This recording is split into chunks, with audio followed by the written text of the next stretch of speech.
You only have to be yourself because there's nobody else in the world who's quite like you. And what your real job is to do is to come to the world and understand that your job is to figure out what it is you have to offer. I only came to co-host a talk show because I had failed at news and I was going to be fired. And the news director was paying me $22,000 a year. God only knows what my co-anchor was making, but was paying me $22,000 a year, and they thought they were paying me too much money to only just do news stories.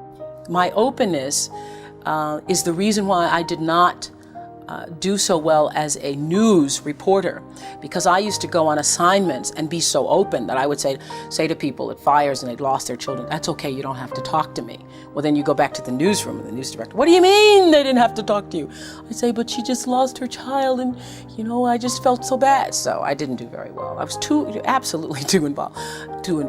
I'd go to funerals of people and not go in. I wouldn't want to talk to them, disturb them, cry on the air.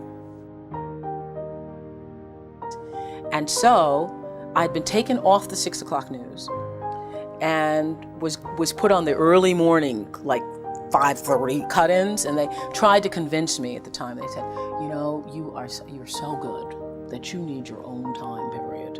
So we're gonna give you 5 minutes at 5:30 in the morning. And I was devastated because up until that point, I'd sort of cruised. I really hadn't thought a lot about my life or the direction it was taking. I just, because I'd happened into television, happened into radio, sort of happenstanced. I don't believe in luck. I think luck is preparation meeting opportunity, but I felt like I had somewhat prepared myself, but that I had happenstanced into it. So I thought, okay, I was working in Nashville, and so I moved to Baltimore, and now then I'll do this for a while, and then I don't know what I'll do. And so when I was called in and put on the edge of being fired and certainly demoted and knew that firing was only a couple weeks away, I was like devastated. I was 22 and I mean, embarrassed by the whole thing because I'd never failed before. And it was that failure that led to the talk show because they had no place else to put me. They put me on a talk show one morning. We went on the air with the OPRAH Winfrey Show in 1986 nationally. And I'm telling you, the hour I interviewed, my very first interview was the Carvel ice cream man and Benny from All My Children. Never forget it. And I came off the air thinking, this is what I should have been doing, because it was like breathing to me. The moment I sat down on my first talk show, I thought, I have come home to myself. And that's what everybody is looking for, the path that allows you to come home to yourself.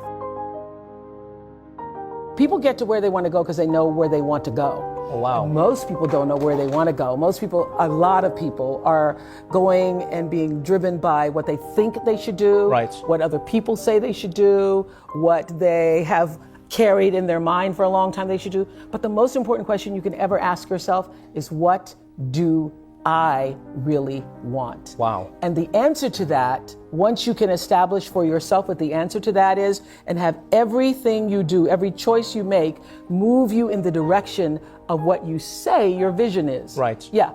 And when you do that, the forces of life rise up to meet you. The reason why most people have such chaotic lives is because they're living in chaos in their head. And as soon as you get clear, it clears up. Whatever you're doing in your life, you need to surround yourself with people who are going to stimulate, inspire, and lift you up, who are going to give you energy and not take energy away from you. And if you're around people who are taking energy away from you, that's an energy drain, and that is the sign from your instinct, your inner voice, your intuition to say, let them go. Wow. Yeah. Wow. I truly believe that thoughts are the greatest vehicle to change power and success in the world. Everything begins with thoughts. I mean, the chairs that we're sitting in, the room that we're in, all started because somebody thought it.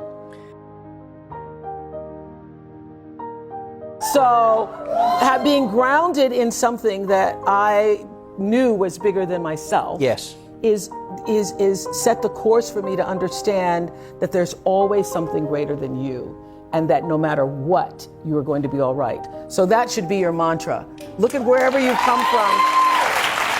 Things are always working out for you. And when you have faith, you know that things always will.